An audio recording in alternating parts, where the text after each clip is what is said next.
Welcome student in 9th standard. तुम्हाला आज unit फर्स्टमधला 1.5 हा शेवटचा लेसन पाहायचा आहे. That name is the necklace. The necklace have a 2 parts, the part 1 and the part 2.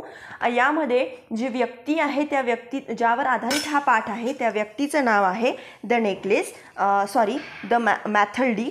तुम्ही हिला मॅटिल्डा असे सुद्धा म्हणू शकता. You can say Matilda as well as a Mathilde, but मी इथे आज मॅटिल्डा म्हणून तिचा उच्चार करणार आहे.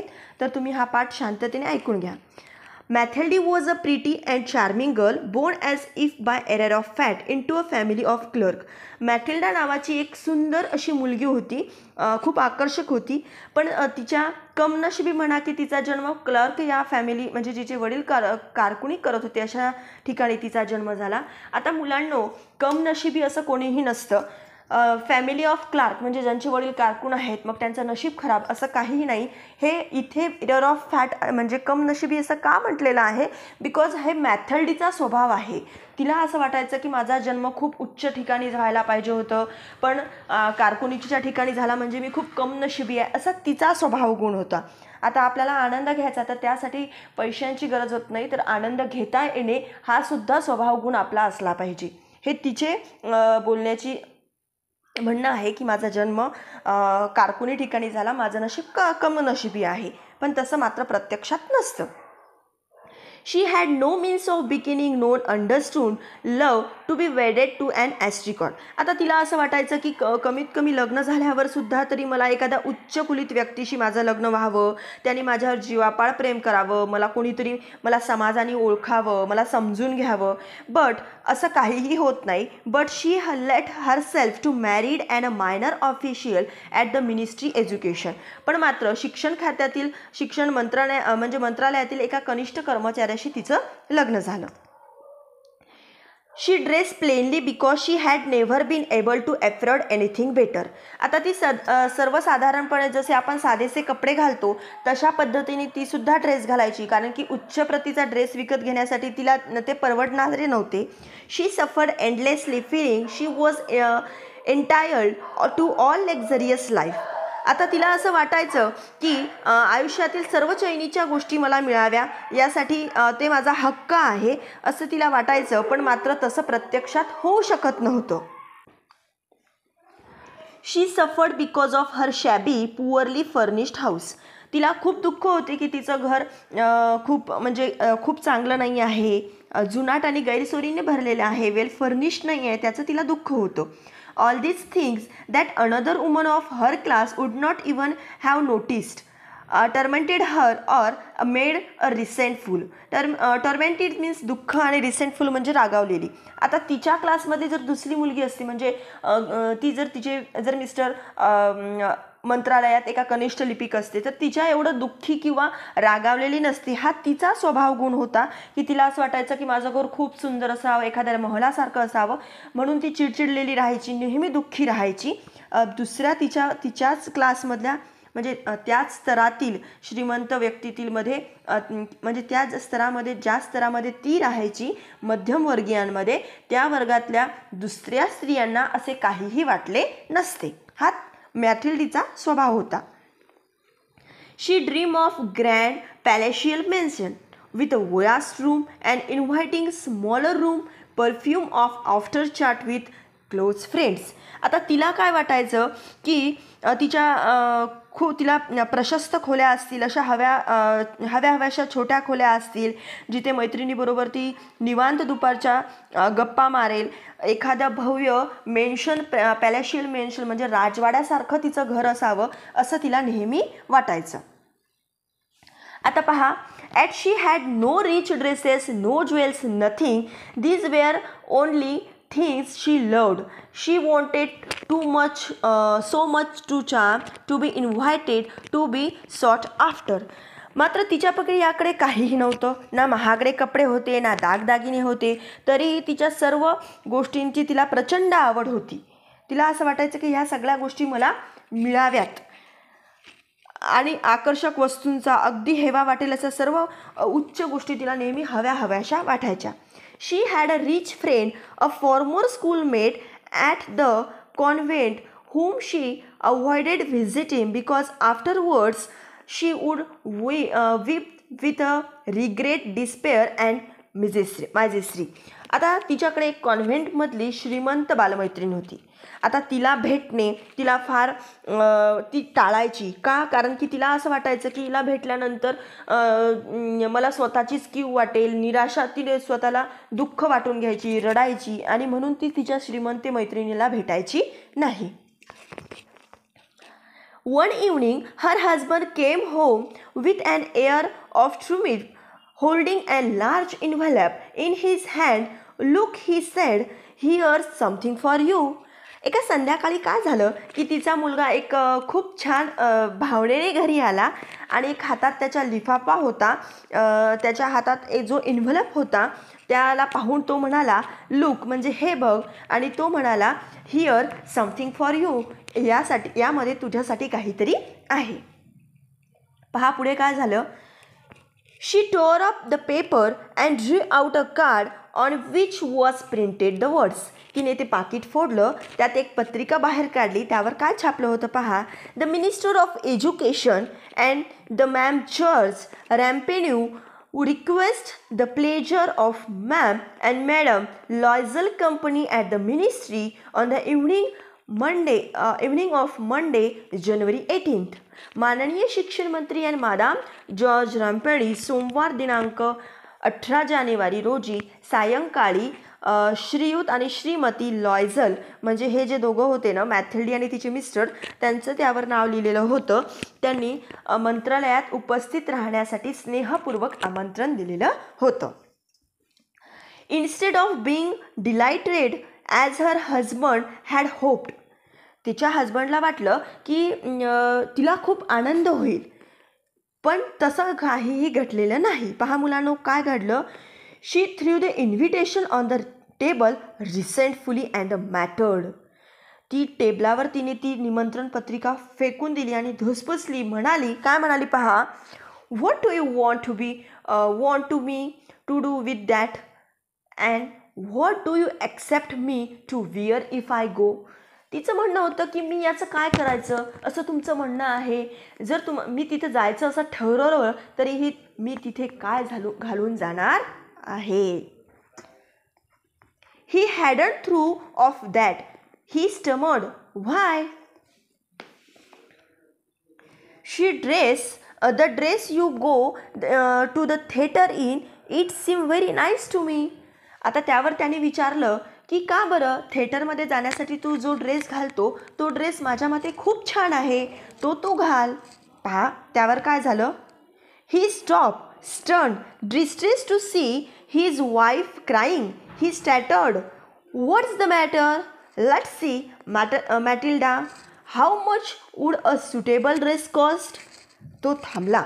आता त्याला he stopped stern and distressed to see his wife crying. त्याला दिसलं की तो आपल्याला बायकोला पाहून खूप दुःखी झाला, ती रडत होती. हे पाहून तो स्तब्ध झाला. त्याने विचारलं, व्हॉट मॅटर्स मॅथिल्डा, काय झालं आहे. लेट्स सी मॅथिल्डी, हे पहा Mathilde, how much would a suitable dress cost. तुला जो ड्रेस घालायचा आहे तर एखाद्या योग्य ड्रेसची किंमत काय आहे. त्याने ही स्टॅटर्ड म्हणजे त्याने चाचरत विचारलं, कारण की नवीन ड्रेस घेणं त्याच्यासाठी परवडणाऱ्यासारखं नव्हतं, पण तरीही ती रडत होती. तिच्या मनासाठी त्याने विचारलं. She thought for a moment, computing the cost and also wondering what amount she would ask for it without immediate refusal. At least she answered hesitantly, I don't know exactly, but I think I could do it with a 400 francs. आता ती काय म्हणाली त्यावर. ती शी thought for a moment म्हणजे क्षणभर तिने विचार केला. कम्प्युटिंग द कॉस्ट, किमतीचा हिशोब केला. शी ऑल्सो वंडरिंग व्हॉट अमाऊंट शी कुड ask for without immediate refusal म्हणजे त्वरित तिला नकार येऊ नये म्हणून तिने नक्की किंमत काय सांगावी यावर थोडासा विचार केला. ॲटलिस्ट शी ॲन्सर्ड हिजेंटली. तिने थोडंसं घुसमळत लाजतच तिने सांगितलं, आय डोंट नो एक्झॅक्टली, मला नक्की माहिती नाही आहे, but I think I could do it with 400 francs. मला असं वाटतं की 400 फ्रँकमध्ये मी हे जमवून घेईल, मला 400 फ्रँकमध्ये एखादा छान ड्रेस मिळेल. आता हा फ्रँक म्हणजे काय, हा फ्रेंचमधला पाठ आहे, फ्रेंच भाषेतला हा पाठ आहे. म्हणून फ्रेंचमध्ये असणारी ही, जसं आपल्या इंडियामध्ये रुपया आहे, अमेरिकेत डॉलर आहे, तसे फ्रेंचमध्ये फ्रान्समध्येही फ्रँक म्हणून चलन आहे. रुपया जसं आपण म्हणतो तसं तिथला फ्रँक म्हणून ओळखला जातो. पहा next. He turn a little pale because he had been saving the exact amount to buy a gun for hunting summer in the country near the Natari with a few friends. आता त्याने थोडासा त्याचा चेहरा उतरला होता. ही turn a little पेल, चेहरा त्याचा उतरला होता. Because he had been saving the exact amount to buy a gun for the hunting summer. आता नांतेर जवळच्या एका प्रदेशात उन्हाळ्यात शिकारीसाठी बंदूक घेण्यासाठी त्याने स्वतःला त्याच्या मित्रासोबत बाहेर जायचं आणि नांतेरजवळ जाऊन शिकार करायचे असं त्याचं एक ड्रीम होतं. तर त्याला गन घ्यायसाठी त्याने सेम अमाऊंट म्हणजे 400 फ्रँक्स जमा केलेले होते. तर तो काय म्हणाला पुढे पहा. However, he said, very well, I can give you 400 francs, but try and get really beautiful dress. तो म्हणाला की ठीक आहे, मी तुला 400 फ्रँक देतो ते, आणि तू खरोखरच सुंदर ड्रेस विकत घे. The day of the party drew near. The Madame Loisel seemed sad, restless, anxious, though her dress was ready. तिचा ड्रेस तयार होता, तरीही पार्टीचा दिवस जसा जवळ येऊ लागला तशी मॅडम लॉयझल म्हणजे मॅथिल्डा दुःखी, अस्वस्थ आणि बैचीन होऊ लागली. आता तिला ड्रेसही मिळाला होता, पण मग आता तिचं सॅड, रेस्टलेस होण्याचं काय कारण होतं पहा. One evening her husband said to her, "What's the matter? You have been acting strange these last 3 days." आता एका सायंकाळी तिचा नवरा तिला पाहून म्हणाला की "What's the matter?" तुम्हाला हा पहा, "What's the matter?" याच्या आधी ऐकायला मिळालं, आत्ताही मिळालं, आता पुन्हाही ऐकायला मिळेल पहा. त्यावर तो म्हणतो की काय झालं, गेले 3 दिवस तू विचित्र वागते आहेस. You have been acting strange these last 3 days. पहा त्यावर काय म्हणते ती. She replied, "I am upset. What I have no jewels, not a single stones to wear. I would rather not go to the party." माझ्याकडे काही दागिने नाहीत घालायला, एक मौल्यवान रत्नसुद्धा नाही. मी फार दुःखी आहे. मी यापेक्षा पार्टीला न गेलेलेच बरे, असे तिने उत्तर दिले. पहा, पहिले तिला ड्रेस हवा होता, तो तिला मिळाला. आता ती म्हणते की माझ्याकडे एक रत्नसुद्धा नाही आहे घालायला. I haven't a single stone to wear, आणि त्यामुळे मी पार्टीला येणार नाही. आता पुढे पहा काय झालं. "यू कुड where flowers," he said. "They are the very fashionable at this time of year." आता तो म्हणतो की तू फुल माळू शकतेस, आणि सध्याच्या काळात फुले घालणे हे सुद्धा खूप फॅशन आहे. She was not convinced. ती त्यासाठी तयार झालेली नव्हती. The next day she went to her friend house and told her of her distress. आता तिची जी श्रीमंत मैत्रीण होती ना, तिच्याकडे ती गेली आणि तिला तिची व्यथा सांगितली. Madame Forrester went to her mirror wardrobe, took out a large box, brought it back, opened it, and said to Madame Loisel, "Choose, my dear." आता मॅडम फॉरेस्टर होती तिची मैत्रीण, ती तिच्या आरशाच्या कपाटाजवळ गेली. मिरर म्हणजे ज्या वॉर्डरोबला आरसा आहे त्या आरशाच्या कपाटाजवळ गेली. त्यातून तिने एक पेटी काढली. टूक out a large box, brought it bags, आणि तिने ती घेऊन आली आणि मॅडम लॉयसलला मिळाली की चूज माय डिअर, यामध्ये दागिने आहेत, तुला जो हवा आहे तो तू निवड. First Mathilde saw some bracelet, then pearl necklace. She tried on jewelry in the mirror. First Mathilde saw some bracelet. तिने काही ब्रासलेट पाहिलीत. Then the pearl necklace. त्यानंतर तिने मोत्यांचा हार पाहिला आणि ती सगळं ती आरशामध्ये घालून पाहत होती. She kept asking, "You have nothing else?" पहा, मॅथिल्डेने तिला पुन्हा विचारलं की तुझ्याकडे दुसरे काही नाही का? Why yes but I don't know what you like. ती म्हणते की हो आहेत, पण मला माहिती नाही की तुला ते आवडेल की नाही आवडेल. Suddenly she discovered in a black स्टेन बॉक्स. आणि अचानक तिने एका काळ्या बॉक्समध्ये असलेला एक पहा अ सुपर डायमंड नेकलेस काढला. एक अप्रतिम रत्नहार तिला दिसला आणि तो बाहेर काढला. And her heart began to beat without uncontrol desire. Her hands tremble as she took it. आता अचानक तो रत्नहार दिसल्यामुळे मॅटिल्डाचा हात थरथरू लागला आणि तिने काय केलं पहा. She fastened it around her neck and stood lost in ecstasy as she looked her to at herself. तिने तो हार गुंफला. हर्षभारित नजरेने तिने तो स्वतःमध्ये सीमित होऊन ती स्वतःलाच पाहत राहिली. Then she ask unconsciously hesitating, would you lend me this, just this? तिने संकोचपणे हळूच तिला विचारले, हा एवढाच हार, मला दुसरं काहीच नको, फक्त हा एवढा हार मला घालायला देशील का? त्यावर फॉरेस्टर काय म्हणाली पहा. व्हाय येस ऑफकोर्स, नक्की, हा तू हार घेऊन जा आणि घाल. She threw her arms around her friend's neck rapturously, then filled with her treasures. तिला अत्यानंद झाला आणि तिच्या मैत्रिणीला तिने मिठी मारली आणि खजिना ती झपाट्याने घेऊन निघाली. The day of the party arrived. पार्टीचा अखेर दिवस आला. Madame Loisel was a success. तिला खूप मोठे यश मिळाले होते. She was a prettier than all the other woman, elegant, gracious, smiling and full of joy. ती लावण्यवती, सुंदर आणि खूप खुश होती, कारण की सर्व स्त्रियांच्या तुलनेत ती अगदी सुंदर दिसत होती. She danced wildly with a passion, forgetting everything in the tumult of her beauty and the success floating in the cloud of happiness. तिच्या सौंदर्यामुळे ती खूप आणि तिच्या विजयामुळे तिला खूप बेभानपणे ती नाचत होती आणि त्या दिवशी ती यशाच्या सगळ्या सुखांच्या लाटेवर जणू काही तरंगत होती.